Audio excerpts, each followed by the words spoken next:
Mali, mali. Ah, cut, cut, cut. There we go. Ayun. Hello, hello. Good morning. This is actually this is actually day 2 of entry journal number 2. Good morning. Today is May 7, 2024. And nandito ako to talk about something na's been bothering me since. Actually, I have books. This is not a script, by the way. Parang may planner lang ako nandito. Ayun. So yun, nandito ako sa may somewhere in the earth. Just kidding. Ayun. I do hope, I hope my charger. Sakto lang charger ko. Yung charger ko pala. Ayun. So yun. Dito ako. Um, I haven't really thought about what I'm going to say. And especially where I have this sense of improvisation towards myself. And I realize that that's how I would express myself in this kind of blog or journal entry. Because I'm following a influencer who helps a lot of people to communicate properly, and that's why I'm doing this, like, for myself and to express myself.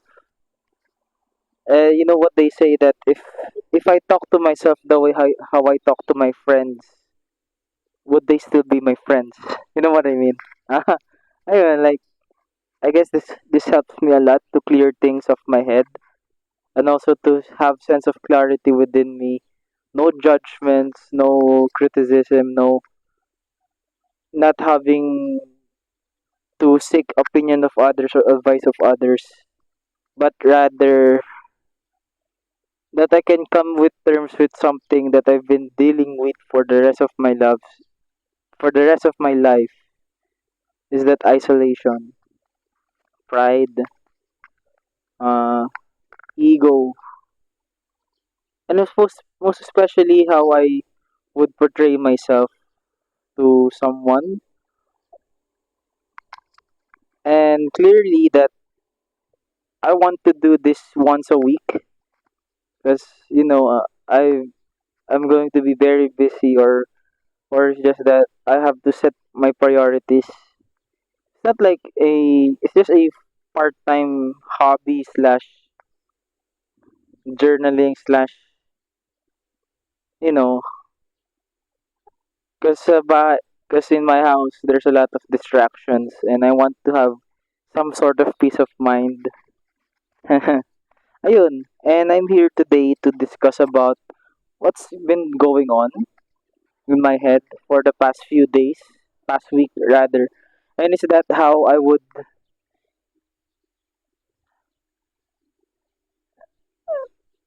and I think improv again. Like, I'm just gonna say the topic, the idea of my own identity, sexuality, or as a person. Uh, and let's start with how would I, how would other people perceive me as a person, regardless of my gender. I'm straight, and seeing, realizing it, or opening up to it, expressing it, makes me wonder where would I fit in if I was a different kind of person or gender, if I'm a girl, or if, well, not particularly like how I would see myself as a girl, but I have this kind of feminine side where, in my own words, I'm just so emotional, and the way I see it, I portray negative energy around in me, and when I see it as an issue, I see it as a problem, because lalaki ako. I'm a man, no? I'm a man na parang kailangan I have to parang maging maging malakas, ayun, ganun. Yun yung nasa thoughts ko about how I would say na parang na lalaki ako, dapat ganito ako. Ayun. And nothing else really matters to me.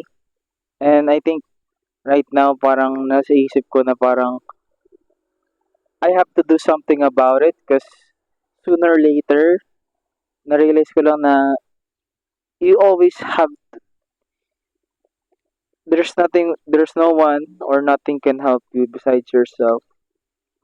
And I've been dealing a lot of questioning about my sexuality, my identity as a person.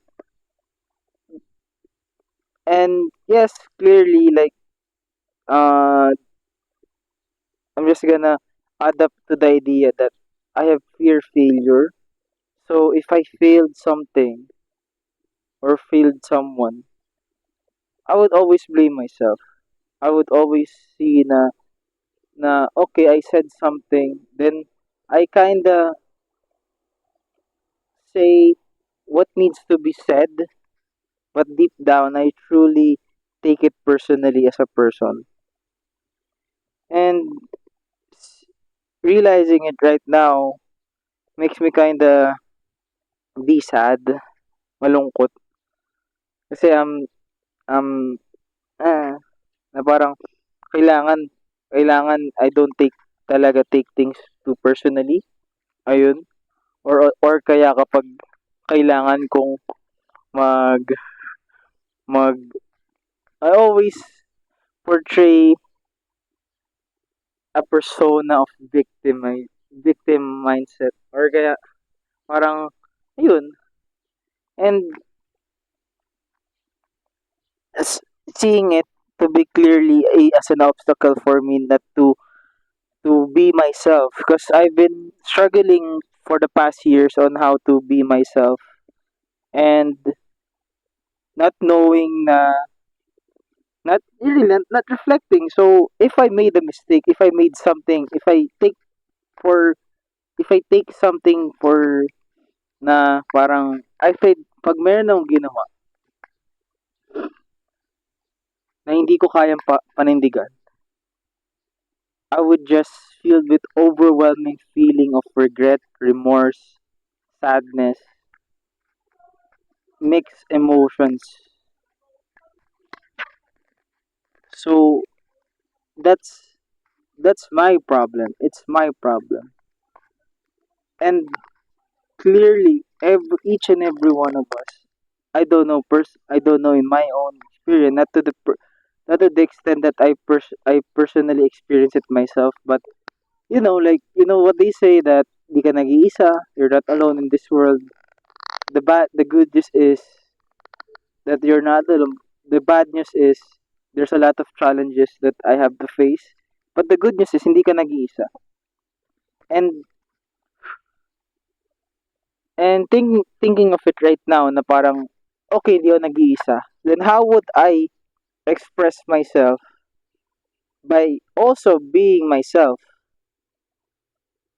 and not clearly thinking about what the other people might say or their feedback, or maybe it's just the pride in me, the ego in me na parang okay, sige, I would accept their criticism, their feedback, then what? Parang oh man, like it's clear to me that I can't handle rejection. Yeah, super. I can't handle rejection. I can't handle the challenges. I can't handle my responsibilities as a student, as a brother, as a son. I can't. I just can't. But the other side of me saying, na, I have to do it. I can do it. I just don't want to compromise what I believe, because what I believe about God, about everything, like, it just way, it just collapsed. Really, it just collapsed. I don't know what the Lord is telling me to do, or just saying it makes me wanna seek Him more. but I just don't want to. I just don't want him. I feel like I'm letting down other people, but most especially, I'm letting down myself in continually changing or self improving myself. And that sucks. It really sucks for me. It really sucks. And ayun, like, oh man, um, I have so many dreams. I have so many things that I want to do. And especially right now, I want to work. Pero there's a lot of due process. And I, when, when something, when I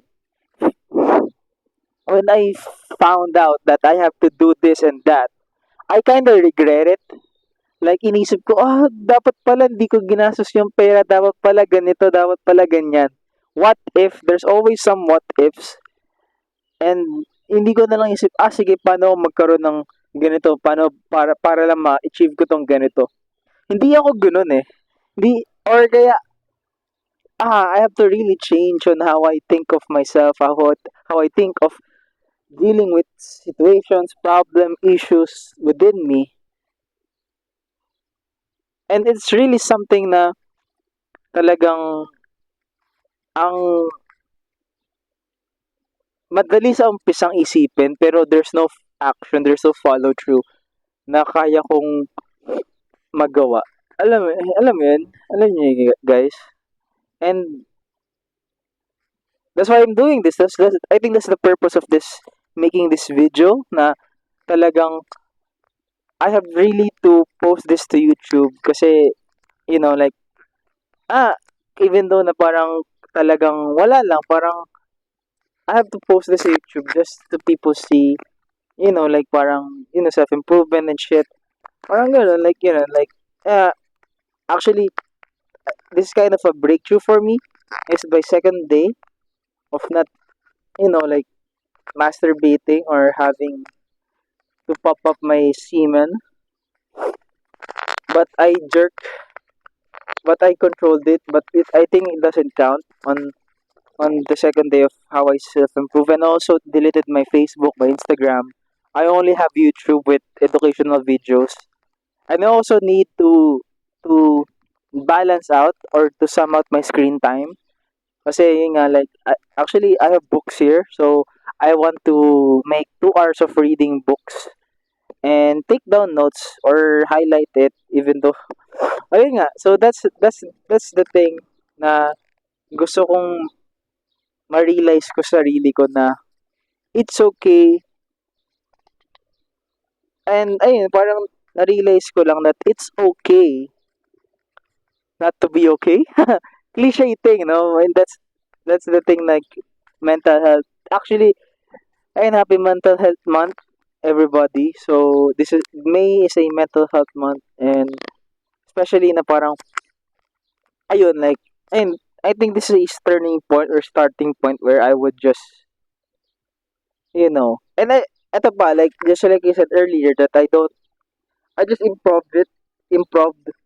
So my challenge for me is to journal every day.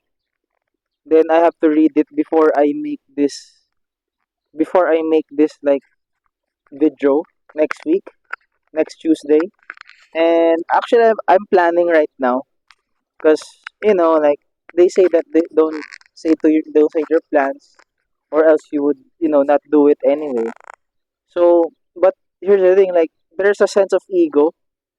I know this because I watched some educational video about, like, men's insecurities about, shout out to Healthy Gamer and Dr. K, and also to Vin Gyang. That's why I'm doing this because he always posts video about journal, actually journal entry, and also yung parang yung ina-express niya rin yung sarili niyang thoughts and all. And masaya lang kasi parang andito ako sa point ng buhay ko na sabi nila quarter life crisis. Pero it's not like that. Like, I'm 21 and I know I still have I still have a lot in, I still have my life to live for. And kung pipiliin ako, hindi ko ma-dictate kung saan ako lulugar sa mundo. Ayun. Masaya lang naman ata finding myself as a person or figuring out what I want in life. Mhm. Masaya nga lang actually. In a way din. And especially, it's 8:36. Di naman siya mainit. Now, I'm just expressing yung weather. Dapat ka nagdala ako eh, ng, ng electric fan. Pero ayun, I think after this video or kaya this moment na nag-express ako sa sarili ko, it's nice. It's actually nice kasi nakaka-clear talaga ng head. Especially, nasa labas ako, di na masyadong mainit. Tapos, nature. So, and also, I realized that I have to appreciate the small things. I have to really go get out of my comfort zone na parang na like, ayun, yun nga. Like, yun nga, reading books. And yun nga, like, gusto ko talaga mag-self-improve before I take on the responsibilities, mga ganon, ganyan. And also to clear my things so that I can get the job done. My research, my self-analysis report, my term paper. Because I'm a student. So, narinig ko na estudyante ako, that I'm bound to make mistakes. I'm bound to have errors. I'm bound to really just communicate with someone who has experience in making this making academic papers, research, schoolwork, so that I can learn. I think lastly, like, I have to learn. I have to say na, shit, tao lang ako nagkakamali. Alam mo yun? Ayun lang. Yun yung sa akin. And I feel like na I'm at this point na parang talagang I really have to say na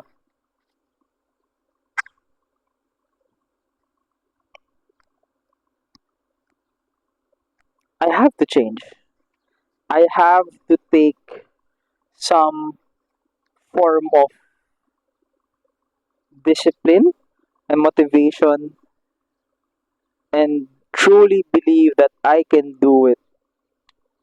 Because I'm unique. My name is unique.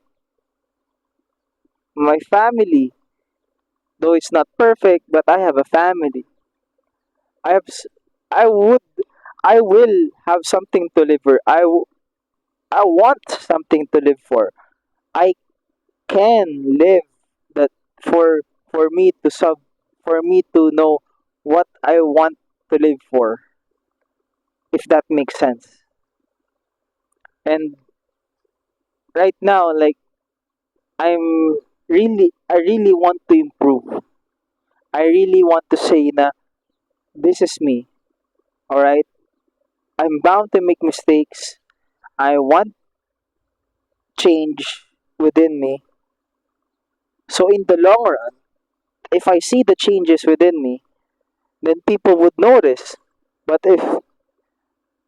but yun na nga, like, I've been dealing with my self-consciousness, my social life, dealing with how people would perceive me as a person.